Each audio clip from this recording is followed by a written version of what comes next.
Hi friends, कैसे हो आप सभी। मैं आपका दोस्त एक बार वापस आपके साथ कनेक्ट हो रहा हूँ थ्रू आरकेडमी चैनल, राइट। सो आरकेडमी, जैसा कि मैंने आपको प्रीवियस कुछ लेक्चर्स में बताया है कि कितना वैल्यू रखता है आज के मार्केट में in terms of their education, right. तो डेफिनेटली इन्होंने एक डेडिकेशन के साथ इस चैनल को स्टार्ट किया सो दैट आप लोगों को एक अच्छी हेल्प मिले in terms of your preparation. देखिए, एक्चुअली ये चीज़ें हमने भी फेस किया यार। जब भी हम इंजीनियरिंग के लेक्चर्स लेते हैं ना, तो बच्चों में एक लैक ऑफ बेसिक्स मिलता है, जो कि हमें भी थोड़ा हर्ट करता है। तो इस चीज़ को हमने फील किया और आपके लिए इस लेक्चर्स में, मतलब एवरी लेक्चर्स में हम क्या कर रहे हैं कि एवरी एक्सरसाइज के रिगार्डिंग बेसिक्स डिस्कस कर रहे हैं। तो चलिए आज फिर एक नए टॉपिक के साथ आपका ये दोस्त सुनील यादव एक बार वापस आपके साथ आ रहा है। दैट इज टाइप है पार्शियल फ्रैक्शन। अगर आपने 3.4 एक्सरसाइज इनडेफिनेट इंटीग्रेशन का स्टार्ट किया होगा तो आपको डेफिनेटली पता होगा कि उसमें एक पार्शियल फ्रैक्शन करके टाइप है। कैसा करते हैं, लोगों को बहुत कंफ्यूजन है भाई, पार्शियल फ्रैक्शन होता कब है या करते क्यों है, या उसके पीछे करने का जो करने के बाद जो रिजल्ट आता है वो कैसे आता है। तो जो भी है सब कुछ डिटेल में बातचीत करूंगा। तो फिलहाल तो मैं बता दूं कि आपको पार्शियल फ्रैक्शन के 3 टाइप्स है। कौन से 3 टाइप्स है ये आपके सामने बोर्ड पे दिख रहा है, ठीक है। There are 3 types. पहला आपका है नॉन रिपीटेड, दूसरा आपका रिपीटेड एंड तीसरा आपका नॉन डिविजिबल। तो मेरे दिमाग में सबसे पहले ये आ रहा है कि भाई मैं आपको ये बताऊं कि पार्शियल फ्रैक्शन हम करते कब है ना। तो मैं आपको बता दूं कि पार्शियल फ्रैक्शन हम तब करते हैं जब डिनोमिनेटर में एक से ज्यादा ब्रैकेट हो। तो मैं यहां पे कंडीशन मेंशन करता हूं कि whenever denominator has more than 1 brackets, ठीक है। दिमाग में फिक्स कर लीजिए कि हम लोग पार्शियल फ्रैक्शन कब करते हैं, जब डिनोमिनेटर में एक से ज्यादा ब्रैकेट हो, ठीक है। तो मैंने ये इंफॉर्मेशन यहां पे छोटा सा लिख दिया पहला। अब क्या हम लोग ऑलवेज पार्शियल फ्रैक्शन कर सकते हैं? नो भाई, पार्शियल फ्रैक्शन करने का एक कंडीशन है, और वो कंडीशन क्या है मैं यहां पे मेंशन करता हूं कि व्हाट इज कंडीशन। मतलब हम पार्शियल फ्रैक्शन कब कर सकते हैं। कंडीशन ये है कि जो डिनोमिनेटर का वेरिएबल पावर है ना, डिनोमिनेटर का variable power that should be greater होना चाहिए, ग्रेटर देन दी न्यूमरेटर का वेरिएबल पावर। तो क्या ये कंडीशन सभी के दिमाग में फिक्स हो गया? पहला तो ये कि पार्शियल फ्रैक्शन करते कब है, जब डिनोमिनेटर में एक से ज्यादा ब्रैकेट हो। जैसे मैं कुछ एग्जांपल दिखा दूं आपको, यहां पे देखिए 1 2 3 इंटीग्रेट करना है, 3 ब्रैकेट है तो पार्शियल फ्रैक्शन करना पड़ेगा। वैसे ही आपको आगे भी एग्जांपल में दिखेगा, ठीक है। तो क्या हम हर क्वेश्चन में पार्शियल फ्रैक्शन अप्लाई कर सकते हैं? Answer is no. अगर आपको पार्शियल फ्रैक्शन करना है तो इस कंडीशन को सेटिस्फाई होना चाहिए, मतलब डिनोमिनेटर में जो वेरिएबल का पावर है वो ग्रेटर होना चाहिए देन द न्यूमरेटर में वेरिएबल का power. This is the condition, right. अच्छा, अगर ये कंडीशन सेटिस्फाई नहीं हुआ तो अगर हमें पार्शियल फ्रैक्शन करना है तो क्या करेंगे? पहले हमें डिवीजन करना पड़ेगा। सो डिवीजन अप्लाई करना पड़ेगा। अगर ये कंडीशन सेटिस्फाई नहीं हो रहा है तो मैं यहां पे मेंशन करता हूं कि भाई अदरवाइज हमें क्या करना पड़ेगा? डिवीजन। और डिवीजन करने के बाद ये कंडीशन सेटिस्फाई हो जाता है, देन हम पार्शियल फ्रैक्शन अप्लाई करते हैं। तो क्लियर हो गया, डिनोमिनेटर में अगर एक से ज्यादा ब्रैकेट है तो पार्शियल फ्रैक्शन। क्या हम every numerator upon denominator means every function का क्या हम पार्शियल फ्रैक्शन कर सकते हैं? नो। ये कंडीशन है, सेटिस्फाई होना चाहिए। कंडीशन अगर सेटिस्फाई नहीं हो रहा है तो पहले डिवीजन करो, कंडीशन को सेटिस्फाई करो एंड देन आप पार्शियल फ्रैक्शन कर सकते हो, ठीक है। तो अब मैं आपको बताने वाला हूं कि डिफरेंट टाइप के पार्शियल फ्रैक्शन की कंडीशन क्या है, कि हाउ टू आइडेंटिफाई कि ये नॉन रिपीटेड वाला है, रिपीटेड वाला है या फिर नॉन डिविजिबल। उसके लिए आपको यहां पे मैं कंडीशन लिखने जा रहा हूं। कंडीशन है कि अगर ब्रैकेट में x का पावर अगर आपको 1 दिखे, ठीक है, ब्रैकेट में जो x है ना, अगर उनके पावर 1 दिखे, एज वेल एज ब्रैकेट का भी पावर 1 दिखे, ब्रैकेट का पावर जो है ना 1 भी, वो भी 1 दिखे, मतलब ब्रैकेट में जो x है उसका भी पावर 1, ब्रैकेट का पावर भी 1, तो ये हो जाएगा आपका नॉन रिपीटेड, ठीक है। तो नॉन रिपीटेड का मैं एक एग्जांपल यहां पे लिखता हूं आपके लिए। चलिए एग्जांपल, सपोज मैंने बोला कि भाई मुझे x+2 अपॉन x+3 इंटू आपको दिया है x-4, ये दिया है, तो ये नॉन रिपीटेड के केस में आएगा। कैसे? पहले तो मैं आपको जीरो से बातचीत करता हूं। पहले तो मैं ये बताना चाहता हूं कि भाई यहां पे हम पार्शियल फ्रैक्शन क्यों करें, क्योंकि डिनोमिनेटर में 2 ब्रैकेट्स हैं। मैंने बोला था अगर एक से ज्यादा ब्रैकेट है तो अपने को क्या करना पड़ेगा? Partial fraction. क्या यहां पे पार्शियल फ्रैक्शन का कंडीशन सेटिस्फाई हो रहा है? यस, बिकॉज इन दोनों को अगर मैं मल्टीप्लाई करूं तो x का हाईएस्ट पावर 2 है ना। ये दोनों ब्रैकेट को अगर मल्टीप्लाई करोगे तो x का हाईएस्ट पावर 2 आएगा, मींस डिनोमिनेटर में वेरिएबल का हाईएस्ट पावर 2 आएगा। और न्यूमरेटर में अगर मैं चेक करूं तो यहां पे x का पावर 1 है, तो डिनोमिनेटर का पावर ज्यादा है ना, और न्यूमरेटर का पावर कम है, मतलब कंडीशन सेटिस्फाइड, तो मैं पार्शियल फ्रैक्शन कर सकता हूं। क्लियर? चलिए अब बात करता हूं कि क्वेश्चन मतलब जो पार्शियल फ्रैक्शन है वो रिपीटेड का कब होगा। रिपीटेड का तब होगा जब x का पावर 1 हो,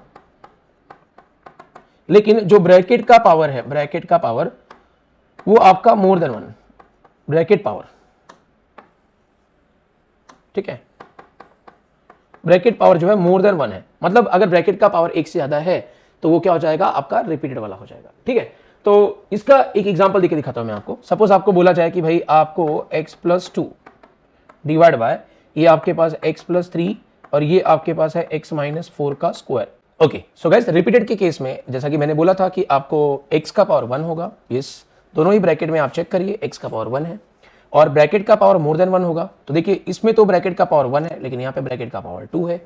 सो ब्रैकेट का पावर मोर देन 1 है, दोनों में से कोई भी एक हो, है ना, तो या दोनों का हो तो आप बोल सकते हो कि रिपीटेड केस है। तो रिपीटेड वाले केस में क्या करेंगे उसके लिए हम लोग बातचीत करेंगे। ठीक है, तो ये हो गया आपका रिपीटेड का एग्जांपल। एक देखते हैं नॉन रिड्यूसिबल का एग्जांपल कैसा दिखता है। देखिए नॉन रिड्यूसिबल का जो एग्जांपल है उसमें x का जो पावर होगा ना वो मोर देन 1 होगा और जो ब्रैकेट का पावर होगा ना वो 1 होगा, ब्रैकेट का पावर 1 होगा 1। तो ऐसा अगर एग्जांपल रहे तो कैसा दिखेगा, इस तरह का दिखेगा x प्लस 2,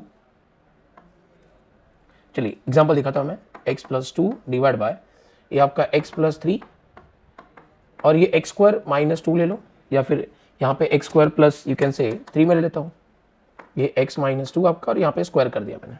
तो गाइस इस तरह के एग्जांपल्स आपको देखने को मिलेंगे। आप देख सकते हो कि डिनोमिनेटर में एक से ज्यादा ब्रैकेट है, मतलब पार्शियल फ्रैक्शन करना पड़ेगा।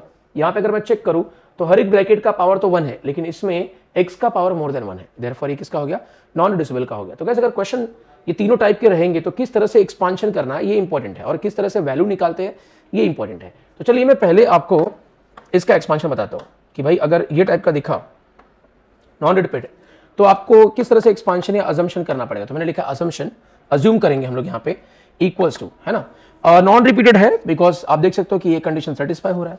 तो हर ब्रैकेट को एक कांस्टेंट दो, पहला ब्रैकेट है x माइनस 3 एक कांस्टेंट a दिया, प्लस दूसरा ब्रैकेट है x माइनस 4 x को एक दूसरा कांस्टेंट b दिया। ऐसे ही जितने भी ब्रैकेट होंगे, मतलब एक और ब्रैकेट है तो प्लस करके थर्ड ब्रैकेट को कांस्टेंट c दो, राइट। तो ये हो गया नॉन रिपीटेड का एक्सपांशन। अब टारगेट क्या होता है, a और b का वैल्यू। अब a और b का वैल्यू निकालने के लिए हम शॉर्टकट मेथड यूज करते हैं, ये आपके दिमाग में फिट कर लो। शॉर्टकट मेथड क्या होता है मैं एग्जांपल में आपको बताऊंगा, फिलहाल ये a और b का वैल्यू कैसे निकालेंगे वो याद रखो। आगे बात करता हूं रिपीटेड के केस में, मतलब ये कंडीशन सेटिस्फाई होता है रिपीटेड। आप देख सकते हो ब्रैकेट का पावर मोर देन 1 है, x का पावर 1 है, रिपीटेड हो गया। तो रिपीटेड के केस में एक्सपांशन कैसे करते हैं, मींस इसका अजम्पशन कैसे करेंगे। तो गाइस फर्स्ट जो नॉन रिपीटेड है उसको मैंने एक कांस्टेंट दे दिया as per the non repeated rule. Non repeated rule क्या था कि एक ब्रैकेट को एक कांस्टेंट दो। ये ब्रैकेट नॉन रिपीटेड इसलिए है बिकॉज यहाँ पे x का पावर 1 है, ब्रैकेट का पावर 1 है, तो नॉन रिपीटेड उसको एक कांस्टेंट दे दिया। अब दूसरा वाला ब्रैकेट रिपीटेड वाला रूल फॉलो कर रहा है। तो रिपीटेड वाले में हम क्या करते हैं, पहले जो ब्रैकेट रिपीट हो रहा है उसका पावर 1 रखो 1, इसका पावर 1 रखो, फिर पावर इंक्रीज करो बाय 1। तो 1 से इंक्रीज किया तो हो जाएगा 2, राइट, फिर 1 से इंक्रीज किया तो 3, फिर 1 से इंक्रीज किया तो 4। तो कब तक इंक्रीज करना है, जब तक कि ये पावर और ये पावर मैच ना हो जाए। तो आप देखो यहाँ पे पावर 2 है, यहाँ पे भी 2 है, मतलब पावर मैच हो गया। तो आगे रेस टू 3 रेस टू 4 करने का जरूरत नहीं है। तो आपने इसको a दिया था तो इसको b दे दो, इसको c दे दो। तो इस तरह से रिपीटेड वाले एग्जांपल में हम लोग एक्सपांशन करते हैं या अजम्पशन करते हैं। अब इसका वैल्यू निकालने के लिए वैल्यू पुटिंग मेथड यूज करते हैं, वैल्यू पुटिंग मेथड। तो ये वैल्यू पुटिंग मेथड क्या है ये मैं आपको बताऊंगा व्हाइल सॉल्विंग द एग्जांपल। ठीक है, पहले एक्सपांशन कैसे करते हैं वो याद रखो ना। इसकी बात करता हूं थर्ड वाले एग्जांपल की। अगर नॉन रिड्यूसिबल है तो आप ये अजम्पशन कैसे करोगे, ठीक है, ये अजम्पशन आप इसका कैसे करोगे। तो गाइस उसके लिए मैंने बोला कि आपको पहले तो चेक करो कि ये जो नॉन रिपीटेड वाला है उस ब्रैकेट को आप एक कांस्टेंट दे दीजिए as per the rule, non repeated है ना। ये ब्रैकेट को मैंने एक कांस्टेंट दे दिया। ये नॉन रिपीटेड क्यों है, क्योंकि यहाँ पे x का पावर 1 है, ब्रैकेट का पावर भी 1 है। अच्छा इसकी बात करते हैं, ये वाला टर्म अब ब्रैकेट का पावर तो 1 है लेकिन x का पावर 2 मतलब नॉन रिड्यूसिबल हो गया। अब नॉन रिड्यूसिबल में हम क्या करते हैं कि पूरा का पूरा bracket as it is copy करते हैं, ठीक है। अब इसके ऊपर कांस्टेंट कैसे लिखेंगे, देखिए यहाँ पे x का पावर 1 था तो आपने एक कांस्टेंट लिखा, यहाँ पे x का पावर 2 है तो दो कांस्टेंट आएगा, एक b आएगा दूसरा c आएगा। अच्छा इन दोनों में से किसी एक को x से मल्टीप्लाई करो एंड प्लस कर दो। तो इस तरह से आपको ये जो दिख रहा है नॉन रिड्यूसिबल का एक्सपांशन हो जाएगा। अगेन इसको भी सॉल्व करने के लिए यही same method means value putting method use करते हैं। वैल्यू पुटिंग मेथड सॉल्व करना मतलब a b c जो भी आपको दिया है न्यूमरेटर में वो फाइंड करना। तो गाइस मैं समझता हूं कि ये चीज अगर आप अच्छे से याद रखते हो तो आपको पार्शियल फ्रैक्शन के बारे में कोई भी प्रॉब्लम नहीं आएगा। पहला तो ये कि पार्शियल फ्रैक्शन करते कब है, दूसरा कि पार्शियल फ्रैक्शन करने का कंडीशन क्या है, कंडीशन सेटिस्फाई नहीं हुआ तो डिवीजन करना पड़ता है, फिर उसके बाद non repeated, repeated and non reducible, ठीक है, इनका एक्सपांशन कैसे करते हैं और इनको सॉल्व करना मतलब ए बी सी का वैल्यू निकालना कैसे निकालना है ये आपको याद रखना चाहिए। तो ये सब चीजें अगर आपको याद है तो अब हम लोग एग्जाम्पल के ऊपर जाते हैं। चलिए तो मैंने पहले ही कहा था कि मेरा इंटेंशन है कि आपका बेसिक्स में इंप्रूव करो, बेसिक्स। तो बेसिक्स इंप्रूव ऐसे ही होगा, ठीक है। मतलब आपको पहले जो बेसिक इंपॉर्टेंट चीजें हैं उसको याद करनी पड़ेगी। मैंने भी याद किया है यार, ऐसा नहीं है मैंने ऊपर से मैं सीख के नहीं आया हूं। तो गाइस जैसा कि मैंने आपको बोला कि basic is very very very important, है ना। घर का रास्ता उन्हीं को याद रहता है जो घर के लिए सपने देखते हैं। मतलब मेरा कहने का मतलब है कि सपना हर किसी का बड़ा होना चाहिए, छोटा मत रखो। मतलब आप अगर ऐसा सोच रहे हो कि यार इतनी सारी चीजें, इतनी सारी स्टोरीज यहाँ पे सर ने बताई है, कैसे याद होगा, तो भाई इसके लिए आपको थोड़ा तो टाइम देना पड़ेगा। क्योंकि देखो इन चीजों के बारे में अगर इंफॉर्मेशन है ना, तो आपको इस दुनिया का कोई भी आदमी बेवकूफ नहीं बना सकता। यस, मैंने पार्शियल फ्रैक्शन का पूरा स्टोरी यहाँ पे नोट डाउन कर दिया है। मतलब इसके अलावा पार्शियल फ्रैक्शन का कोई भी टर्म आपको एक्स्ट्रा सुनने को नहीं मिलेगा, दैट्स गारंटीड।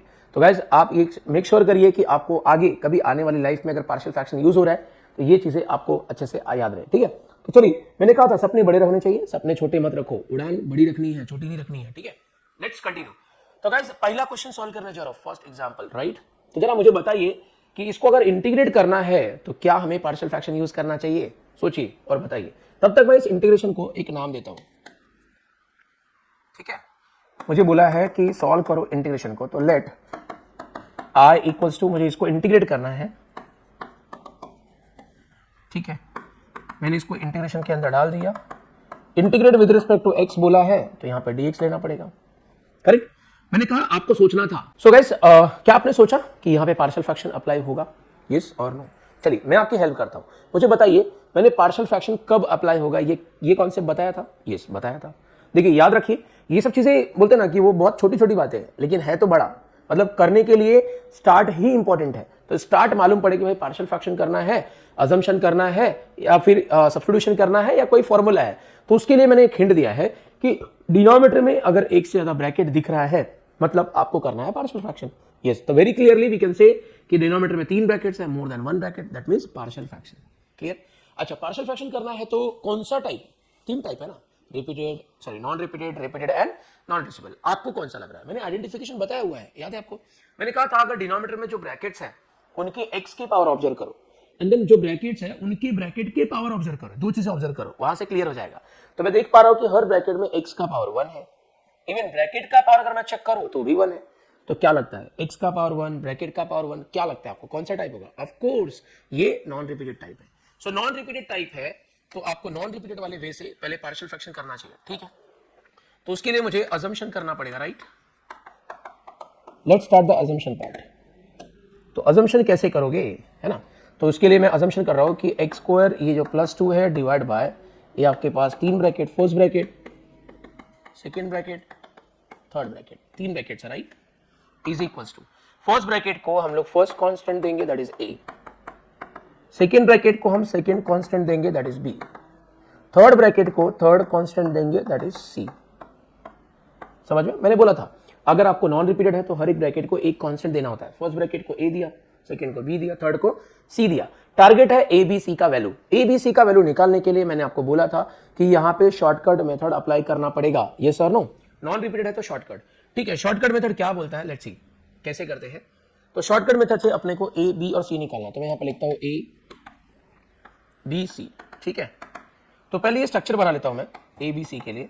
ब्रैकेट, ब्रैकेट में न्यूमरेटर डिनोमिनेटर आने वाला है, न्यूमरेटर और डिनोमिनेटर, राइट। सो न्यूमरेटर ये जो मेन है वही आएगा, ये जो मेन न्यूमरेटर है वही आएगा, समझ में। डिनोमिनेटर कॉपी करना है। मैंने कहा मेन न्यूमरेटर मतलब ये जो दिख रहा है आपको ये मेन न्यूमरेटर है। ये मैंने कहा a b c तीनों के केस में यही आएगा, जो भी यहाँ पे है वही कॉपी करो। अगर 0 होता तो 0 लिखते, 1 है तो 1 लिखता, x स्क्वायर +2 है तो x स्क्वायर +2 लिखा, क्लियर है। अब आगे बात कर रहा हूं, मुझे a का डिनोमिनेटर चाहिए। तो भाई a का डिनोमिनेटर चाहिए ना, तो a के डिनोमिनेटर को यहां से स्किप करो। अगर a के डिनोमिनेटर को यहां से स्किप किया तो ये 2 ब्रैकेट्स बचे हैं, वही आपको यहां पे कॉपी करना है भाई।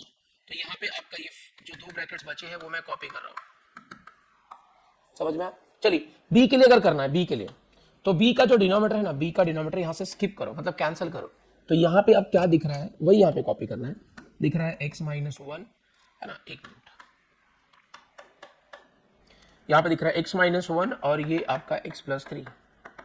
चलिए c के लिए कॉपी करना है। अब तो आप बता ही सकते हो, c के लिए अगर कॉपी करना है तो c के डिनोमिनेटर को स्किप करो, स्किप। ये देखो ना, c का जो डिनोमिनेटर है दैट इज x + 3, यहां से स्किप किया तो यहां पे क्या बचा है, ये बचा है 2 ब्रैकेट, स्टार्टिंग के 2, मतलब x - 1 और ये आपका x + 2, ये 2 ब्रैकेट्स बचे, ठीक है, तो मैंने कहा ये फॉर्मेट कॉपी करने के बाद आपको एक वैल्यू चाहिए, हमें यहाँ पे x का कुछ तो वैल्यू चाहिए for a b and c, x का, ठीक है। तो ये कॉपी कैसे किया समझ में आया? ओके, अब a के लिए अगर x वैल्यू चाहिए तो जो a का डिनोमिनेटर है, a का डिनोमिनेटर इक्वल टू 0 लो तो x का वैल्यू मिल जाएगा फॉर a, तो x का वैल्यू 1 मिला। अगर b के लिए चाहिए तो b का डिनोमिनेटर इक्वल टू 0 लो तो b के लिए भी x का वैल्यू मिल जाएगा, ठीक है।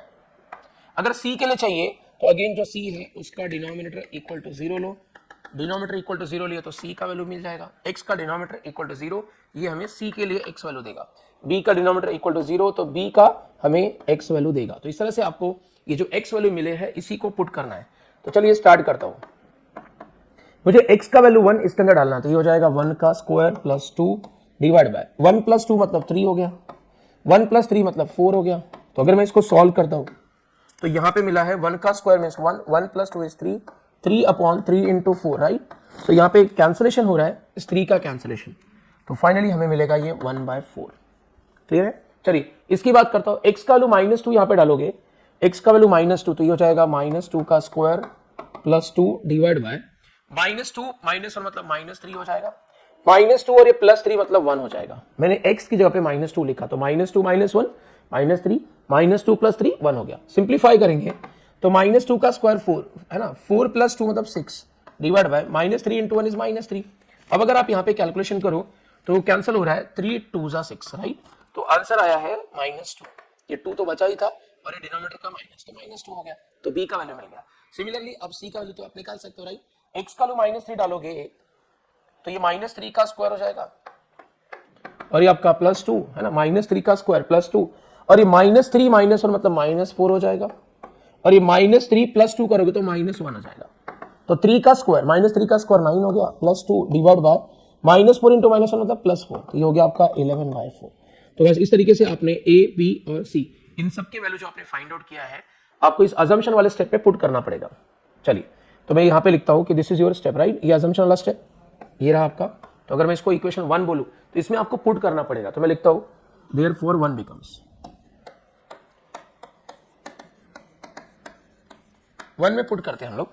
तो 1 में अगर मैं पुट करूं तो यहाँ पे है ना, तो ये आपका x² + 2 डिवाइड बाय ये आपका जो डिनोमिनेटर है 3 ब्रैकेट्स थे, 3 ब्रैकेट्स मैंने यहाँ पे कॉपी कर दिया है, इक्वल्स टू है ना a b c का वैल्यू पुट करिए। तो a का वैल्यू है 1/4, ये जो a का वैल्यू मिला है 1/4 वो यहाँ पे डालोगे तो ये हो जाएगा 1/4 divide by x - 1 plus b की जगह पे b का वैल्यू डालो, b का वैल्यू है -2 तो ये हो जाएगा -2 अपॉन ये आपका x + 2 प्लस c का वैल्यू है 11/4 तो यहाँ पे आएगा 11/4 डिवाइड बाय ये आपका x + 3।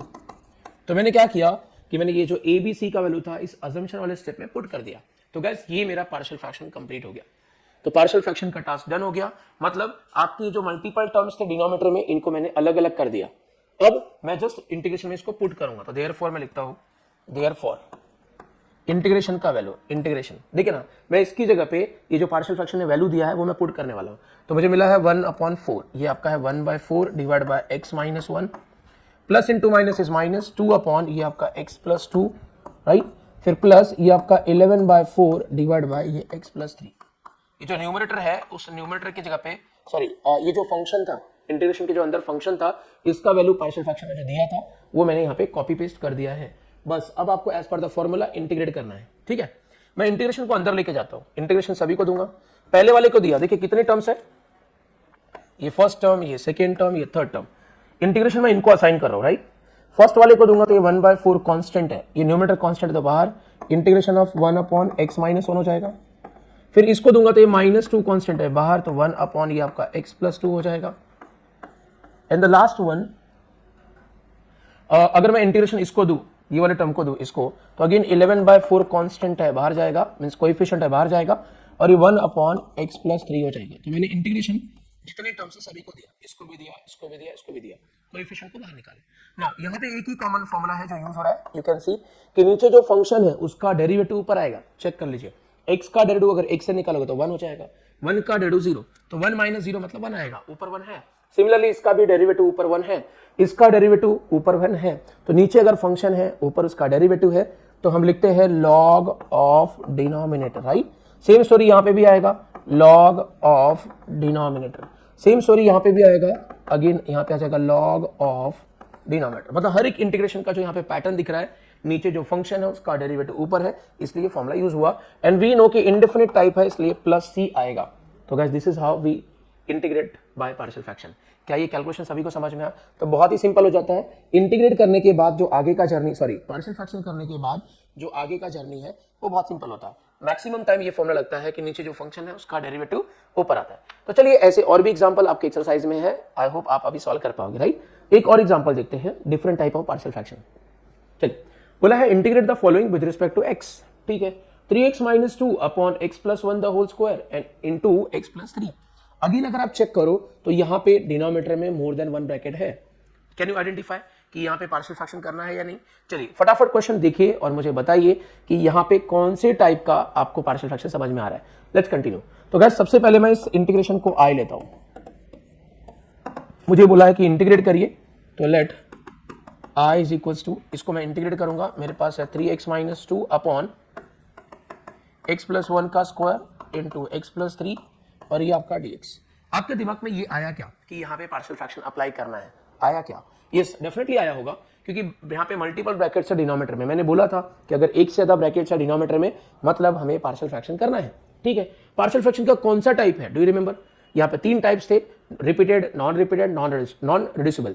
तो अगर आप चेक करो तो कौन से कंडीशन सेटिस्फाई हो रहा है। तो गाइज अगर मैं आइडेंटिफाई करूं रिपीटेड वाला, तो रिपीटेड वाला क्या बोल रहा था कि जितने भी ब्रैकेट्स है हर ब्रैकेट में x का पावर 1 होना चाहिए। यस 2 ब्रैकेट्स है, इसमें भी x का पावर 1, इसमें भी x का पावर 1, मतलब पहला कंडीशन सेटिस्फाइड। रिपीट का दूसरा कंडीशन क्या था कि ब्रैकेट का power more than 1। Yes you can see कि ये वाले ब्रैकेट का पावर मोर देन 1 है, मतलब रिपीट वाला केस जो है यहाँ पे सेटिस्फाई हो रहा है। तो अगेन रिपीटेड वाले वे से हमें पार्शियल फ्रैक्शन करना पड़ेगा, ठीक है। चलिए तो मैं यहाँ पे अजम्पशन करूंगा, है ना, मैं अजम्पशन करूंगा इस फंक्शन का। अजम्पशन मेरे पास है 3x - 2 डिवाइड बाय x + 1 का स्क्वायर और ये आपका x + 3 इक्वल्स टू, है ना। मैंने पहले बोला था कि ये जो नॉन रिपीटेड ब्रैकेट है, नॉन रिपीटेड क्यों है? क्योंकि यहाँ पे x का पावर 1, ब्रैकेट का पावर 1, तो इसको एक कांस्टेंट दो और साइड में लो। अब ये जो रिपीट वाला ब्रैकेट है ना, इसका पावर आप पहले 1 रखिए, मतलब ये x + 1 रहेगा। फिर इसके पावर को इंक्रीज बाय 1 करिए, इंक्रीज बाय 1 किया तो 1 का इंक्रीज बाय 1 मतलब 2 हो जाएगा। फिर इंक्रीज करोगे बाय 1 3 हो जाएगा, फिर इंक्रीज बाय 1 तो 4 हो जाएगा। तो हमें कब तक ऐसे इंक्रीज करना था? जब तक कि ये पावर मैच नहीं होता। तो ये सीक्वेंसी की पावर 2 था, पावर 2 हो गया तो 3 और 4 करने का जरूरत नहीं है। ओके अब आगे क्या भाई, यहाँ पे फर्स्ट ब्रैकेट को एक कांस्टेंट दे दिया, तो दूसरे ब्रैकेट को दूसरा b दिया और तीसरे ब्रैकेट को c दिया। ऐसे किया था बस। अब आपका टारगेट है a b c का वैल्यू। बट गाइस ये रिपीटेड का केस है, क्या हम यहाँ पे वैल्यू पुटिंग, सॉरी क्या यहाँ पे हम शॉर्टकट अप्लाई करेंगे? Answer is no. यहाँ पे आप शॉर्टकट अप्लाई नहीं कर सकते, यहाँ पे आपको वैल्यू पुटिंग मेथड यूज करना पड़ेगा। अब ये वैल्यू पुटिंग मेथड कैसे करते हैं जरा वो ध्यान देना। देखिए हमें करना क्या है, हमें दोनों साइड का जो डिनोमिनेटर है ना वो सेम करना है। सेम मतलब जो लेफ्ट साइड में डिनोमिनेटर दिख रहा है वही आपको राइट साइड में भी लाना है, सेम टू सेम लाना है। मैंने कहा जो लेफ्ट साइड का डिनोमिनेटर है वही मुझे राइट साइड में भी चाहिए। अच्छा तो उसके लिए क्या क्या एडजस्टमेंट करना पड़ेगा? देखिए लेफ्ट साइड में कोई एडजस्टमेंट नहीं करना है, लेफ्ट साइड जैसा न्यूमरेटर वैसा ही कॉपी करो, बट राइट साइड में लॉट ऑफ एडजस्टमेंट करने हैं। चलिए मुझे बताइए, अगर a का डिनोमिनेटर क्या ये है? क्या है ये? नहीं है। अगर आप चेक करो तो इसमें और इसमें डिफरेंस क्या है कि ये तो दिख रहा है लेकिन ये नहीं दिख रहा। तो मैंने बोला था कि मुझे राइट साइड के एवरी टर्म का डिनोमिनेटर सेम करना है, यही करना है। तो ये तो है, ये नहीं है, तो इस टर्म से मुझे नीचे और ऊपर मल्टीप्लाई करना पड़ेगा, मतलब ये x + 1 का स्क्वायर a से मल्टीप्लाई हो जाएगा। लॉजिक समझा? नहीं समझा तो दो एग्जांपल मेरे पास और है। देखिए b का डिनोमिनेटर, ये जो b का डिनोमिनेटर है क्या वो यही है? ऑफ कोर्स नहीं है भाई, ये जो डिनोमिनेटर है ये इसके जैसा नहीं दिख रहा है। तो इस डिनोमिनेटर में इनमें से क्या क्या मिसिंग है, इन दोनों में से क्या क्या मिसिंग है? तो x + 1 रेज़ टू 1 है, लेकिन हमें तो चाहिए रेज़ टू 2, मतलब एक बार x + 1 रेज़ टू 1 नहीं है, और ये वाला ब्रैकेट तो यहां पे दिख ही नहीं रहा है, मतलब x + 3 भी नहीं है। तो b के साथ x + 1 एक बार मल्टीप्लाई होगा और x + 3 भी एक बार मल्टीप्लाई होगा। सिंपल सी बात है। आप a के डिनोमिनेटर में चेक करो, a के डिनोमिनेटर में इनमें से क्या मिसिंग है वो a के साथ मल्टीप्लाई करो। b के डिनोमिनेटर को चेक करो, b के डिनोमिनेटर में इनमें से क्या मिसिंग है वो b के साथ मल्टीप्लाई करो। सेम फॉर c के लिए भी डिनोमिनेटर चेक करो, डिनोमिनेटर में इनमें से क्या मिसिंग है वही मल्टीप्लाई करो। जैसे c के डिनोमिनेटर में ये x + 3 मिसिंग है, तो मैं x + 3 को मल्टीप्लाई कर दूंगा, बस सिंपल। तो ये एडजस्टमेंट अगर आप कर लेते हो तो आगे का सिनारियो काफी सिंपल है, ये कैंसिल हो जाएगा। यस, डिनोमिनेटर दोनों साइड सेम है, सेम वैल्यू दोनों साइड डिवाइड है तो कैंसिल हो गया। अब जो बचा है वो मैं कॉपी कर रहा हूं, यहाँ पे ये वैल्यूज बचे हैं, राइट, यहाँ पे ये न्यूमरेटर बचा हुआ है, ये न्यूमरेटर मैंने कॉपी किया प्लस सी के साथ ये x प्लस 3 बचा हुआ है। तो गाइस ये मेरा इनिशियल स्टेप है, ठीक है। अब ये मैं वैल्यू पुटिंग मेथड के लिए कर रहा हूं, राइट, शॉर्टकट नहीं। शॉर्टकट हम लोग सिर्फ नॉन रिपीटेड में अप्लाई करते हैं, रिपीटेड और नॉन डिविजिबल में नहीं, याद रखिए। तो गाइस मेरा टारगेट आप वैल्यू पुट करना और ए बी सी का वैल्यू फाइंड करना। देखिए अगर मुझे ए का वैल्यू अगर निकालना है तो बी और सी इन दोनों को मुझे जीरो करना पड़ेगा। तो जरा बताइए कि बी और सी वाला, ये रहा बी वाला टर्म, ये रहा सी वाला टर्म, इस बी और सी वाले टर्म में कोई ब्रैकेट कॉमन है क्या? अगर आपको कॉमन ब्रैकेट दिख रहा है तो उस कॉमन ब्रैकेट को हम जीरो कर देंगे तो बी और सी वाला जीरो हो जाएगा। तो अगर मैं इसको चेक करूं और इसको चेक करूं तो दोनों में मुझे x प्लस 3 दिख रहा है, x प्लस 3। अगर प्लस 3 है तो माइनस 3 डालो, जीरो हो जाएगा। तो x प्लस 3 कॉमन ब्रैकेट था, तो मुझे समझ में आया कि मुझे अगर b और c वाले को जीरो करना है तो x का वैल्यू माइनस 3 डालना पड़ेगा, मुझे यहां से a मिलेगा, ठीक है। तो चलिए मैं कैलकुलेट कर लेता हूं, मैं x का वैल्यू माइनस 3 स्टेटमेंट में डालता हूं तो 3 इंटू माइनस 3 हो जाएगा, 3 इंटू माइनस 3 और ये आपका माइनस 2, राइट। ये आपका a है, ये आप यहाँ पे माइनस 3 डालोगे तो ये माइनस 3 प्लस 1 का स्क्वायर हो जाएगा, minus 3 plus 3 zero, zero into anything going to be zero, right. And अगर यहाँ पे माइनस 3 प्लस 3 डाला तो अगेन ये भी जीरो हो जाएगा। तो गाइस सिंप्लीफाई किया, माइनस 9, ये माइनस 9 हो गया, माइनस 2 मतलब माइनस 11 और माइनस 3 प्लस 1 मतलब माइनस 2, राइट। माइनस 2 का स्क्वायर 4, तो ये 4a हो गया। तो फाइनली हमें a का वैल्यू मिला है माइनस 11/4। क्या ये बात समझ में आई? तो गाइस हमें a का वैल्यू निकालना था, इसलिए b एंड c इन दोनों को जीरो किया। तो b और c में जो कॉमन ब्रैकेट है उसको जीरो कर दो, x प्लस 3 दोनों में दिख रहा है, मतलब कॉमन ब्रैकेट x प्लस 3 है। तो x प्लस 3 को जीरो करने के लिए हमने प्लस 3 था तो माइनस 3 डाला और ये दो ब्रैकेट जीरो हो गए, मुझे a का वैल्यू मिला। सेम कॉन्सेप्ट आप b के लिए यूज करिए। अब b का वैल्यू निकालना है तो मुझे a और c, है ना, a और c इनको क्या करना पड़ेगा, जीरो करना पड़ेगा। तो आपको यहाँ पे अगर आप ऐसा करने जाओगे तो दिस इज एरर। आपको एक लिंक याद रखना चाहिए कि जब भी रिपीटेड का केस आता है, रिपीट वाला केस आता है तो पहले a का वैल्यू मिलता है। ऑर्डर याद रखिए, या ऑर्डर, लोग कंफ्यूज होते हैं कि पहले a निकालो फिर b निकालो फिर c निकालो, ऐसा जाते हैं तो रॉन्ग हो जाता है। तो याद रखिए जब भी रिपीटेड का केस आता है तो पहले a का वैल्यू मिलता है, फिर हमें c का वैल्यू मिलता है, दूसरा हमें c का वैल्यू मिलेगा एंड देन लास्ट में हमें b का वैल्यू मिलेगा। पोजीशन याद रखो, पहले a मिलता है फिर c मिलता है एंड देन b मिलता है रिपीट वाले केस में। तो इसका मतलब है कि पहले मुझे c का वैल्यू निकालना पड़ेगा, है ना, b के पहले किसका निकालना पड़ेगा, c का। a का हो गया, अब c का निकालना है। तो c का निकालना है तो जरा चेक करिए कि a और b में कोई कॉमन ब्रैकेट है क्या, बिकॉज a और b दोनों को जीरो करना है। तो इन दोनों में कॉमन ब्रैकेट मुझे x प्लस 1 दिख रहा है, x प्लस 1 है ना। तो x प्लस 1 को अगर जीरो करना है, प्लस 1 है तो माइनस 1 डालना पड़ेगा। तो सिंपली यहां से डिसाइड हुआ कि आप पुट करिए x का वैल्यू -1, देखिए ना, प्लस 1 और ये -1 जीरो हो जाएगा, मींस a जीरो हो जाएगा, प्लस 1 -1 जीरो मतलब ये b वाला भी जीरो हो जाएगा, रिमेनिंग c बचेगा, c का वैल्यू आपको मिल जाएगा। तो चलिए मैं c का वैल्यू कैलकुलेट कर लेता हूं। x का वैल्यू -1 डाला तो ये हो जाएगा 3 इंटू -1 और ये आपका -2, 3 इंटू -1 और ये आपका -2, ये -1 प्लस 1 जीरो, जीरो का square zero, zero into a zero, फिर -1 plus 1 zero, zero into anything going to be zero, right. और ये आपका -1 प्लस 3 डालोगे तो 2 हो जाएगा, ये मिलेगा 2c। तो गाइज हमें मिला है 3 इंटू -1 -3 और ये -2 और ये आपका 2c, तो ये हो गया -5 इज इक्वल टू 2c। तो c का वैल्यू मिला है -5/2, this is your c value. तो e मिला, c मिला, मैंने बोला था a c के बाद अब b का टारगेट है। तो b का वैल्यू निकालने के लिए सिंपल लॉजिक है कि आप a और c निकालने के लिए जो वैल्यू आपने ऑलरेडी यूज किया है उसको छोड़ के आप कोई भी वैल्यू पुट करिए x का। जैसे ये आपने दो वैल्यूज ऑलरेडी यूज किया है, ये x का वैल्यू यूज किया फॉर a, ये x का वैल्यू यूज किया फॉर c।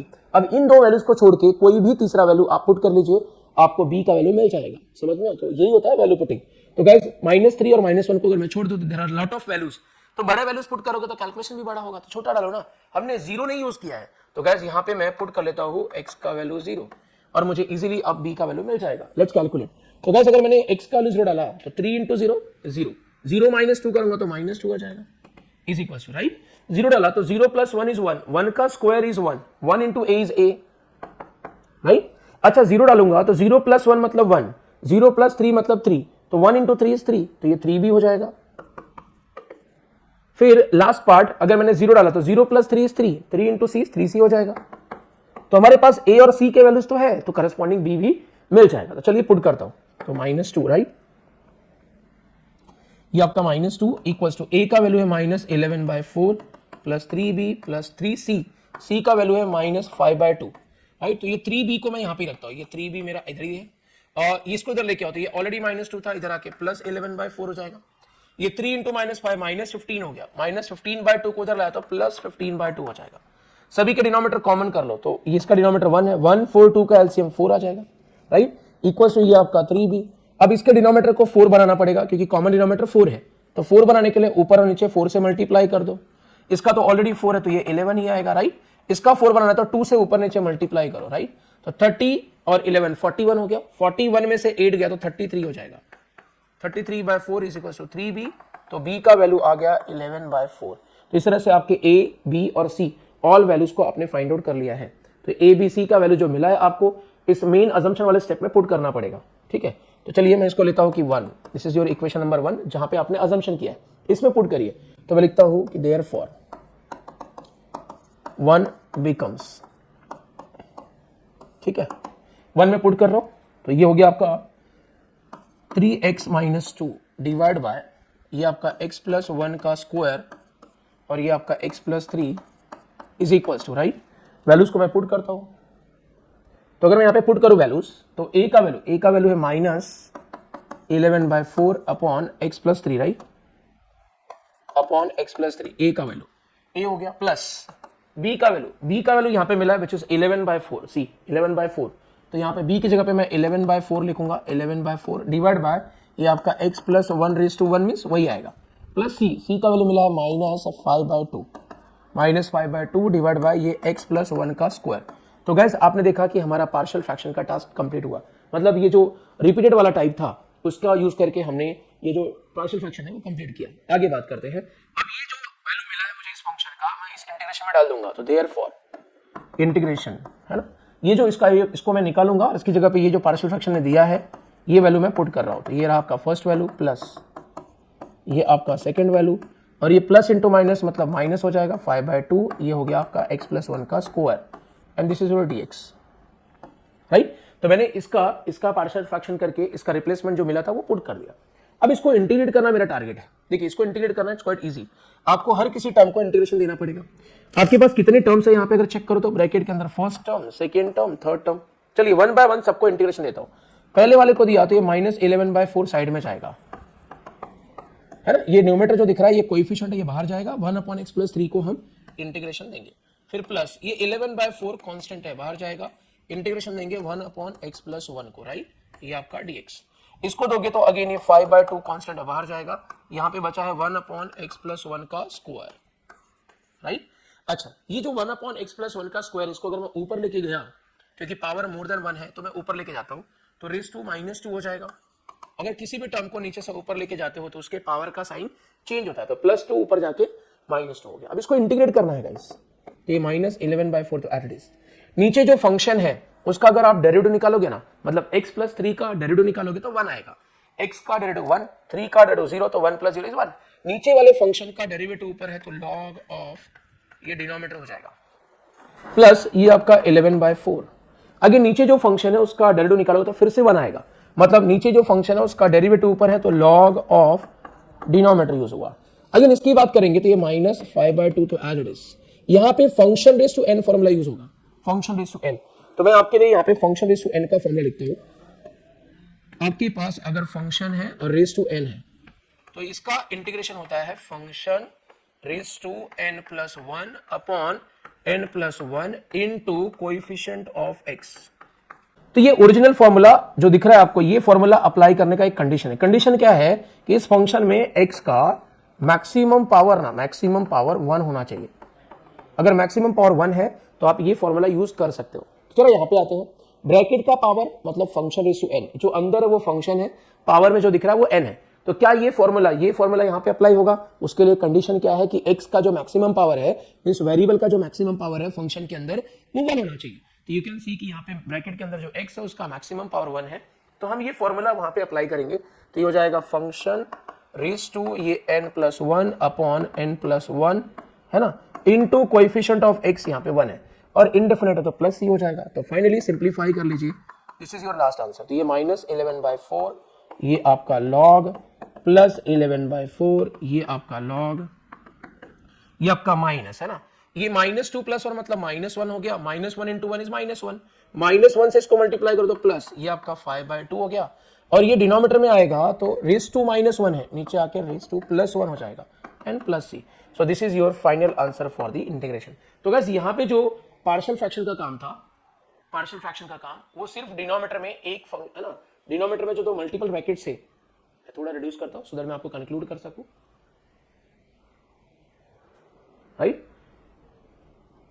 तो गाइस आप देख सकते हो कि हमने ये पार्शियल फ्रैक्शन जो यूज किया, क्योंकि डिनोमिनेटर में मोर देन 1 ब्रैकेट था। रिपीटेड क्यों यूज किया, क्योंकि यहाँ पे ब्रैकेट का पावर मोर देन 1 था, x का पावर 1, तो रिपीटेड वाले मेथड से, मतलब वैल्यू पुटिंग मेथड से हमने a b और c का वैल्यू इसके अंदर पुट किया, राइट। और ये जो हमें रिप्लेसमेंट मिला इसका बाय पार्शियल फ्रैक्शन, उसको मैंने यहाँ पे रिप्लेस करने के बाद इंटीग्रेट किया, ठीक है। तो इस तरह से आप देख सकते हो कि कैसे हम लोग को हेल्पफुल हो रहा है partial fraction to solve the integration. एक लास्ट टाइप इसका जो बचा हुआ है वो भी देख लेते हैं, चलिए। तो आई होप ये वीडियोस आपको यूजफुल है, राइट। अगर आप देखोगे ना तो कंटेंट मैंने हर चीज बातचीत कर ली है, मतलब इसके बाहर का इस टाइप में कुछ भी यूनिक नहीं है। हाँ, ये अलग बात है कि क्वेश्चन में सब्स्टिट्यूशन करके लाना होता है, क्वेश्चन में कुछ कैलकुलेशन करने के बाद वो पार्शियल फ्रैक्शन फॉर्मेट में जाता है। जैसे डिनोमिनेटर में अगर क्वाड्रेटिक इक्वेशन दे दिया है ना, जैसे डिनोमिनेटर ये सपोज ये मल्टीप्लाई है आपस में, तो इनको ब्रेक करना पड़ेगा, है ना। ब्रेक करके आप मल्टीपल ब्रैकेट्स बनाओगे, तो यही वैरायटी है, बाकी काम यही करना है। एक बार आपके मल्टीपल ब्रैकेट्स बन गए तो आपको प्रोसेस यही अप्लाई करना है, ठीक है। तो यस, मैंने मैक्सिमम सारी चीजें आपके साथ शेयर किया है। ये लेक्चर बहुत ही यूजफुल होगा फॉर योर पार्शियल फ्रैक्शन।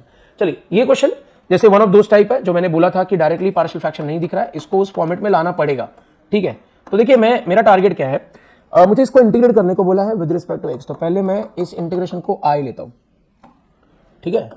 इस इंटीग्रेशन को आई लेता हूं, इंटीग्रेशन है 5e⁻x अपॉन ये आपका e⁻x + 1, और यहां पे है e⁻2x को हम लोग e⁻x का स्क्वायर लिख सकते हैं ना, +9 लिख सकते हैं, राइट, क्योंकि पावर का पावर मल्टीप्लिकेशन ऑफ पावर ही होता है, राइट ना।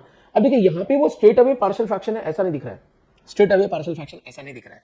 लेकिन अगर मैं यहाँ पे एक छोटा सा सब्स्टिट्यूशन करूं, मतलब पुट करूं e⁻x को एज अ t, तो ये पार्शियल फ्रैक्शन टाइप से सॉल्व हो जाएगा। देखिए, अगर सब्स्टिट्यूशन किया तो मुझे इसको डिफरेंशिएट भी करना पड़ेगा, x से करो या t से करो। e⁻x का डेरिवेटिव तो e⁻x होता है, t का डेरिवेटिव dt/dx हो जाता है, तो ये dx यहाँ पे मल्टीप्लाई होगा इज इक्वल टू dt। तो ये सारी चीजें आप इस इंटीग्रेशन में डालिए। चलिए, मैं इस इंटीग्रेशन में पुट करना चाह रहा हूं, तो ये i इक्वल्स टू इंटीग्रेशन, अब ये 5 को छोड़ दीजिए, 5 एज इट इज, राइट। अगर बाकी चीजों की बात करें, मतलब e⁻x और ये dx की बात करें, तो e⁻x dx तो हमें dt दे रहा है, तो यहाँ पे मैं dt लिखता हूं, डिवाइड बाय ये e⁻x मतलब t, तो ये हो गया अपना t + 1, e⁻x का जो t है तो t² + 9 हो जाएगा, t² + 9। तो आपने देखा कि मैंने सब कुछ यहाँ पे सब्स्टिट्यूट कर दिया है, केयरफुली सब्स्टिट्यूट कर दिया। अब आपको ये जो दिख रहा है गाइस, ये जो दिख रहा है यहाँ पे ये वो फॉर्मेट में आ गया, मतलब पार्शियल फ्रैक्शन वाले फॉर्मेट में आ गया।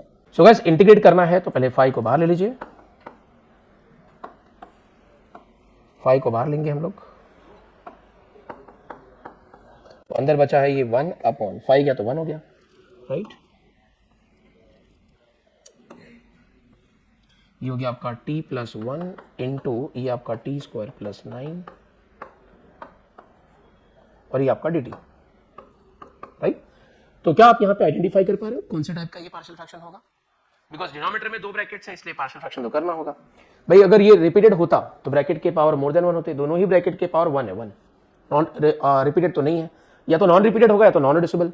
तो नॉन रिपीटेड होने के लिए ब्रैकेट में जो वेरिएबल है मीन t है उसका पावर भी 1 चाहिए। यहाँ पे t का पावर तो 1 है, लेकिन इस ब्रैकेट में t का पावर 1 नहीं है, इट मीन्स ये नॉन रिपीटेड भी नहीं हुआ। तो next type is what, non reducible, right. तो ये नॉन रिड्यूसिबल वाला है। चलिए, नॉन रिड्यूसिबल वाला है तो नॉन रिड्यूसिबल का पार्शियल फ्रैक्शन करने के लिए हम अजम्पशन कैसे करते हैं, यू रिमेंबर। देखिए, अजम्पशन करने के लिए मैं यहाँ पे लेता हूँ ये 1 अपॉन मेरे पास है t + 1 इंटू ये आपका है t² + 9, right, is equals to. अभी पहला जो ब्रैकेट है वो नॉन रिपीटेड है, क्यों? क्योंकि इस ब्रैकेट का पावर भी 1 है, वेरिएबल का पावर भी 1 है, तो इसको एक कांस्टेंट दिया और बाजू में लिया, याद है आपको। अच्छा, यहाँ पे ये जो नॉन रिड्यूसिबल वाला ब्रैकेट है इसको हम लोग एक साथ लिखते हैं, और यहाँ पे t का पावर 1 था तो एक कांस्टेंट लिया, t का पावर 2 है तो 2 कांस्टेंट आएगा, तो b और c 2 लिया।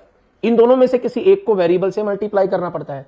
वेरिएबल अगर x होता तो x से करते, वेरिएबल t है तो मुझे इन दोनों में से किसी एक को t से मल्टीप्लाई करना पड़ेगा। यस, मैंने कर दिया। तो this is how we do expansion of non reducible का पार्शियल फ्रैक्शन, राइट। अब मेरा टारगेट है a, b और c का वैल्यू। मैंने बोला था कि आपको वैल्यू पुटिंग मेथड अप्लाई करना पड़ेगा। तो वैल्यू पुटिंग मेथड क्या बोलता है कि जो लेफ्ट साइड में डिनोमिनेटर है वही आपको राइट साइड में भी लाना पड़ेगा, ठीक है। मतलब जो लेफ्ट साइड का डिनोमिनेटर है वही सेम टू सेम मैं राइट साइड में भी कॉपी कर रहा हूं। यू कैन सी कि मैंने कॉपी कर दिया है ना। अच्छा, लेफ्ट साइड में कुछ एडजस्टमेंट नहीं करना है, लेकिन राइट साइड में एडजस्टमेंट करना पड़ेगा। मतलब ए के डिनोमिनेटर को मुझे ये बनाना है, तो ए के डिनोमिनेटर में इनमें से क्या नहीं है वो ए के साथ मल्टीप्लाई करो। तो ए के डिनोमिनेटर में अगर मैं चेक करूं तो ये टी स्क्वायर प्लस 9 नहीं है, तो मैंने मल्टीप्लाई कर दिया। अच्छा, ये जो दूसरा वाला ब्रैकेट है इसके डिनोमिनेटर को भी मुझे यही बनाना है, ये बनाना है। तो मैं देख सकता हूं कि डिनोमिनेटर में ये वाला ब्रैकेट है, ये नहीं है, तो ये वाला भी इसके साथ मल्टीप्लाई हो जाएगा, राइट। तो वेरी सिंपल, जो भी टर्म्स है उसके डिनोमिनेटर को अगर ये बनाना है तो इनमें से क्या मिसिंग है वही ऊपर वाले के साथ मल्टीप्लाई करो, ठीक है। अब दोनों साइड का डिनोमिनेटर सेम है तो कैंसिल, जो बचा है उसको कॉपी पेस्ट करता हूं। यहाँ पे 1 बचा है, ये ए है, ये आपका टी स्क्वायर प्लस 9 है, प्लस ये आपका बी टी प्लस सी और ये आपका टी प्लस 1 है, राइट। तो यहां तक हम लोग आ गए। अब यहां पे वैल्यू पुट करके ए बी सी का वैल्यू लाना है। तो गाइस ए बी सी आप नंबर याद रखिए, पहले हमें ए मिलेगा, फिर हमें सी मिलता है एंड देन हमें बी मिलता है, ठीक है। तो पोजीशन याद रखिए, पहले हमें ए मिलेगा, फिर सी मिलेगा, फिर बी मिलेगा, राइट। सो गाइस ये वैल्यूज निकालने के लिए एक मिनट, ये वैल्यू हमें निकालने के लिए 1 बाय 1 कुछ तो x के वैल्यूज पुट करने पड़ेंगे, ठीक है। चलिए स्टार्ट करता हूं। तो चलिए a का वैल्यू निकालना है तो हमें b और c वाले को 0 करना पड़ेगा। अगर b और c वाले आप ब्रैकेट को चेक करो, इस ब्रैकेट को चेक करो तो यहाँ पे t प्लस 1 दिख रहा है, t प्लस 1 को 0 करो तो ये b और c वाला ब्रैकेट ऑटोमेटिकली क्या हो जाएगा 0 और हमें a मिल जाएगा। तो गैस t प्लस 1 है तो t प्लस 1 को 0 करना है तो प्लस 1 है तो -1 डालो, मतलब आपको पुट करना पड़ेगा t का वैल्यू -1। t का वैल्यू -1 डालोगे तो आपका a मिल जाएगा, ठीक है। मतलब आपको पुट करना है t का वैल्यू -1। चलिए -1 डाल के देखते हैं। लेफ्ट साइड में तो t है नहीं तो ये 1 एज इट इज। t का वैल्यू -1 डाला तो -1 का स्क्वायर प्लस 1, 1 प्लस 9 मतलब 10, तो 10a हो जाएगा। t का वैल्यू -1 डाला तो -1 plus 1 0, 0 into anything going to be 0। तो फाइनली हमें 10a का वैल्यू अगर 1 मिला है तो आई कैन से कि a का वैल्यू जो होगा वो 1/10 हो जाएगा। क्या बोलते हो, समझ में आया? पहले हमने a निकाला, अब मुझे चाहिए c का वैल्यू निकालना है, मतलब b वाले को 0 कर लो। a 0 नहीं हुआ तो भी आंसर आ जाएगा बिकॉज a का वैल्यू तो हमें पता है। तो b को 0 करना है तो b के साथ t मल्टीप्लाई है तो t का वैल्यू आप 0 डाल दीजिए, तो 0 इंटू बी क्या हो जाएगा 0, मीन्स b वाला 0 हो जाएगा।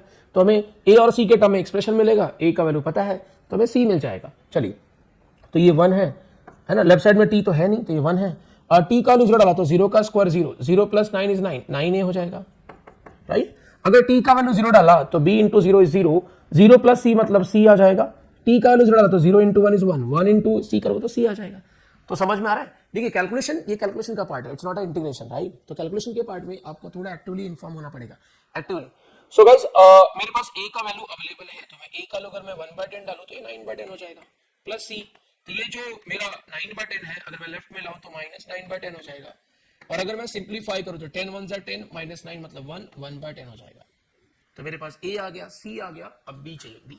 b निकालने के लिए मुझे सिंपली अब क्या करना है, जो वैल्यूज मैंने ऑलरेडी यूज कर लिया है वो वैल्यूज को छोड़ के कोई भी तीसरा वैल्यू मैं डाल सकता हूं। तो t का वैल्यू मैंने -1 और 0 यूटिलाइज कर लिया है, अब मुझे कोई तो तीसरा वैल्यू डालना पड़ेगा जो कि इन दोनों से अलग हो, राइट। तो 0 और -1 को छोड़ के सपोज मैं 1 डाल लेता हूं, 1, t का वैल्यू 1, तो क्या चेंजेस होंगे? अगर 1 डालोगे तो ये तो आपका 1 ही है, लेफ्ट साइड में t है नहीं, 1 डालोगे तो 1 का स्क्वायर इज 1, 1 प्लस 9 मतलब 10, 10a हो जाएगा, प्लस 1 डालोगे तो b into 1 is b, plus c, अगर 1 डाला तो ये 1 प्लस 1 मतलब 2 हो जाएगा, into 2, right. So 1 is equal to 10, a का वैल्यू ये हमें ऑलरेडी मिला 1/10, तो a का वैल्यू डाल दिया, प्लस ये 2 इंटू b प्लस c का वैल्यू भी 1/10 है, राइट। सो बस कैलकुलेशन करना है, 10 से 10 कैंसिल हो गया, ये प्लस 1 हो गया, प्लस 1 इधर आएगा तो -1 हो जाएगा, और ये आपको मिलेगा 2 इंटू b प्लस 1/10। सो 1 - 1 0, ये 2 मल्टीप्लाई इधर आके डिवाइड हो गया तो b plus 1/10 is equal to, ये आपका 0 है, 1/10 इधर आया तो -1/10 हो जाएगा। तो फाइनली हमें b का वैल्यू मिल गया विच इज -1/10। तो बस वैल्यू पुट करके आपको a b c इसका वैल्यू निकालना था। क्या ये कैलकुलेशन समझ में आया? तो गाइस अगर ये कैलकुलेशन समझ में आया तो आपका पार्शियल फ्रैक्शन डन हो चुका है, यू कैन सी इट ना। जो आपने अजम्पशन किया है उसमें आप a b c का वैल्यू डाल दीजिए। तो फाइनली मैं लिखूंगा देयरफॉर, ये है आपका 1/t + 1, राइट। ये आपका है t² + 9, इज इक्वल्स टू ए का वैल्यू है 1/10 डिवाइड बाई आपका t प्लस 1 प्लस बी का वैल्यू आपका है -1/10 इंटू टी था प्लस सी का वैल्यू है 1/10 डिवाइड बाय है ना आपका ये टी स्क्वायर प्लस 9। तो वेरी सिंपल, हम लोग ने पार्शियल फ्रैक्शन करना था, मतलब ए बी सी का वैल्यू निकालना था, ए बी सी का वैल्यू निकाल के पुट कर दिया, पार्शियल फ्रैक्शन का काम डन हो गया।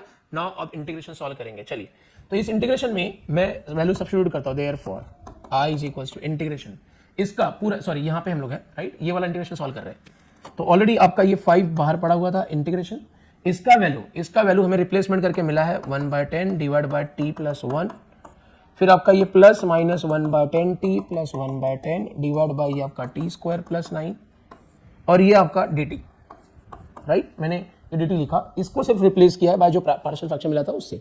नाउ अगर मैं इंटीग्रेशन सभी को दूं तो देखिए 5 तो बाहर है, इंटीग्रेशन इसको दूंगा तो 1/10 बाहर जाएगा, 1 अपॉन ये आपका t प्लस 1 आ जाएगा, इसको इंटीग्रेट करना पड़ेगा। नाउ देखिए इंटीग्रेशन इसको दूंगा तो ये आपका हो जाएगा plus integration minus 1/10 t plus 1/10 divide by ये आपका टी स्क्वायर प्लस 9 और ये आपका dt right. Now further on, तो ये 5 ये 5 तो पहले से ही बाहर है, 5 ये आपका 1/10। अगर नीचे वाले फंक्शन का आप डेरिवेटिव लो तो ऊपर आएगा, तो इसलिए आंसर हो जाएगा log ऑफ डिनोमिनेटर राइट। इसकी बात करो, यहाँ पे दो न्यूमेटर्स है, दोनों को डिनोमिनेटर डिस्ट्रीब्यूट करो। पहला न्यूमेटर है -1/10 t, दूसरा है 1/10, दोनों को डिनोमिनेटर दोनों को दो, ये इसको भी दिया, इसको भी दिया, डिनोमिनेटर मैंने डिस्ट्रीब्यूट किया और ये आपका dt राइट। चलिए फर्दर ऑन, नो यहाँ पे आगे बात करता है, ये 5 ये 1/10 ये आपका log ऑफ ये आपका t प्लस 1 राइट, ये सॉल्व हो गया है। प्लस इंटीग्रेशन अगर मैं इसको दूंगा तो ये माइनस 1/10 बाहर आएगा, इंटीग्रेशन ये t upon T square plus 9 हो जाएगा। अच्छा इंटीग्रेशन इसको दूंगा तो प्लस ये 1/10 बाहर आएगा, इंटीग्रेशन 1 अपॉन ये टी स्क्वायर प्लस 9 मतलब 3 का स्क्वायर हो जाएगा राइट ना। सो गाइस इस तरह से मैंने इंटीग्रेशन सभी को असाइन किया। अगर आप चेक करो तो यहाँ पे फॉर्मूला कौन सा लग रहा है कि भाई नीचे जो फंक्शन है इसका derivative with respect to t निकाला तो 2t आएगा, तो 2 मिसिंग है, 2 मल्टीप्लाई किया तो 2 डिवाइड भी कर लेंगे, एडजस्ट कर सकते हैं। तो अब आप देखोगे तो नीचे वाले फंक्शन का डेरिवेटिव ऊपर है और यहाँ पे 1 upon x square plus a square का फॉर्मूला लग रहा है, तो just as per the formula आपको सॉल्व कर लेना है। तो सभी में मुझे 1/10 दिख रहा है, तो 1/10 को मैं बाहर ले लेता हूँ, यहाँ पे मिलेगा log ऑफ t प्लस 1, 1/10 गया तो 1/2 बचा है, 1/2 और ये हो जाएगा log ऑफ आपका ये डिनोमिनेटर राइट। अगेन 1/10 चला गया तो यहाँ पे बचेगा 1 upon a tan inverse of variable upon constant right, और ये आपका प्लस c। सिंप्लीफाई कर लीजिए, 5 2 10। अब आपको t का वैल्यू रीसब्स्टिट्यूट करना है, तो t आपने किसको लिया था याद रखिए, t आपने किसको लिया था भाई, t का वैल्यू रीसब्स्टिट्यूट कर दो, that is e raise to x। तो t के जगह पे e रेज़ टू x लिखना पड़ेगा। चलिए लिखता हूं मैं, t की जगह पे e रेज़ टू x लिखा प्लस 1 माइनस ये 1/2, t की जगह पे e रेज़ टू x लिखा तो e रेज़ टू x का स्क्वायर मतलब e रेज़ टू 2x हो जाएगा प्लस 9 प्लस ये आपका 1/3 tan इनवर्स t का value e raise to x divide by 3 आ जाएगा और ये आपका प्लस c। तो गाइस इस तरह से आपने फाइनली इंटीग्रेट करना। देखिए इंटीग्रेशन सॉल्व करना it's not a big tough क्या है कि आपने ये पार्शियल फ्रैक्शन बराबर से करना चाहिए। पार्शियल फ्रैक्शन अगर आ रहा है तो ये इंटीग्रेशन इजीली सॉल्व हो जाएगा। क्या ये सभी को समझ में आया? तो प्रोसेस बहुत सिंपल है। मैंने कहा था कि डिफिकल्टीज आएंगी, लड़ाई या लड़ने में बहुत सारी प्रॉब्लम्स आएंगे। कंक्लूजन यही है कि जो लड़ता है, जो लड़ते रहता है वही जीतता है। जीतने के लिए लड़ना जरूरी है। देखिए वैसे तो इस दुनिया में हर कोई आया है और हर कोई जाएगा, लेकिन याद उसी को रखा जाता है जो कुछ यूनिक करता है, जो कुछ अलग करता है। आज हम लोग छत्रपति शिवाजी महाराज को क्यों याद रखते हैं? उस एक आदमी ने, ऐसे ही हमारे जैसे ही रहे होंगे, उस एक आदमी के अंदर जिगरा कितना बड़ा था, उसने दुनिया कितनी बड़ी अपने मन में सजा के रखी थी। तो वो जो कॉन्सेप्ट है ना, वो तुम लोग के दिमाग में फिट होना चाहिए कि भाई हाँ मुझे भी कुछ ऐसा यूनिक करना है। तो इन्हीं सब एक्सपेक्टेशन के साथ आरकेडमी ने आपका एक बहुत अच्छा हेल्प करने का ट्राई किया है और मैं समझता हूँ कि ये चीज़ें आपके लाइफ के लिए बहुत ज़्यादा इंपॉर्टेंट है। ठीक है, और आगे आने वाले स्टडी या फ्यूचर अगर स्टडी करना चाहते हो तो again this is very very important topic. आपको मालूम होना चाहिए डेरिवेटिव इंटीग्रेशन लाइफ के किसी भी कॉर्नर पे रहोगे आपको यूज में आएगा ही आएगा। तो गाइस अच्छे से सीखिएगा और डैम श्योर है कि आपको ये सारे वीडियोस बहुत हेल्पफुल होंगे। इसके पहले कि हमने जो चैप्टर्स किए हैं उनके भी वीडियोस देखिए और आप एक अच्छा प्रिपरेशन करिए। आपके अच्छे मार्क्स हमारे लिए वैल्यूएबल है। सो इसी सब एक्सपेक्टेशन के साथ हमने भी बहुत बड़ी ड्रीम्स पाले हुए हैं। आपको चेंज करने का हमने बेड़ा उठाया हुआ है। अगर आप हमारे इस अंडर प्रोसेस आते हो कॉन्सेप्ट के तो डेफिनेटली आपका फ्यूचर ब्राइट होगा। चलिए मैं आपको एक बार फिर मिलूंगा किसी एक नए टॉपिक के साथ। Thank you so much guys, thank you everyone.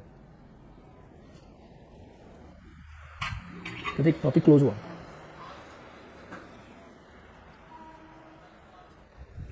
अभी क्लोज हुआ।